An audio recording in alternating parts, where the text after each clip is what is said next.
యొక్క ప్రాంతం దాన్ని కూడా బయటకు తీసుకెళ్లాల్సిన పరిస్థితి ఉంది. మన గతంలో ఉండే హిందూపురం ఏదైతే పార్లమెంట్ నియోజకవర్గంలో ఈ పార్లమెంట్లో మనకి లేపాక్షి లాంటి ఒక అద్భుత క్షేత్రం, పెనుగొండ లాంటి శ్రీకృష్ణదేవరాయల యొక్క రాజధాని ఉంది. వాటికి ప్రాశస్త్యం వచ్చే విధంగా కూడా ప్రయత్నం చేస్తాం. ఇప్పటికే లేపాక్షికి సంబంధించి స్వయంగా ప్రధానమంత్రి వచ్చి వెళ్ళటం జరిగింది.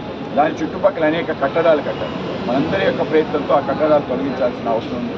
ఆ యొక్క భూమిని తిరిగి లేపాక్షికి ఇచ్చే అవసరం ఉంది. అవే విరూపాక్ష స్వామికి అది ఇవ్వాల్సిన అవసరం ఉంది. అలాగే మనకి సంబంధించిన పెనుగొండ ఆ క్షేత్రం కూడా పెరగాల్సింది. అక్కడ శ్రీకృష్ణదేవరాయలు తిరిగి నడయాడిన ప్రాంతం కనుక ఈ యొక్క ప్రాంత అభివృద్ధి కోసం కూడా అంటే మన సాంస్కృతిక వైభవాన్ని తిరిగి ప్రతిష్ఠించే ప్రయత్నం కూడా మేము చేస్తాం. ఆ విధంగా మీ అందరూ కూడా ఎప్పటికప్పుడు మాకు మార్గదర్శకంగా సమాచారం ఇచ్చే విధంగా ప్రయత్నం జరగాలి. మాకు లోకల్గా ఉండే నాయకుడు మా శేఖర్ గారు మీకు అందుబాటులో ఉంటారు. ఆయన ద్వారా మాకు అన్నీ అందజేయాలని చెప్పి మేము కోరుకుంటున్నాం. మిగతా వాళ్ళందరూ పరిచయం ఉన్నారు. విక్రమ్ విష్ణువర్ధన్ రెడ్డి గారు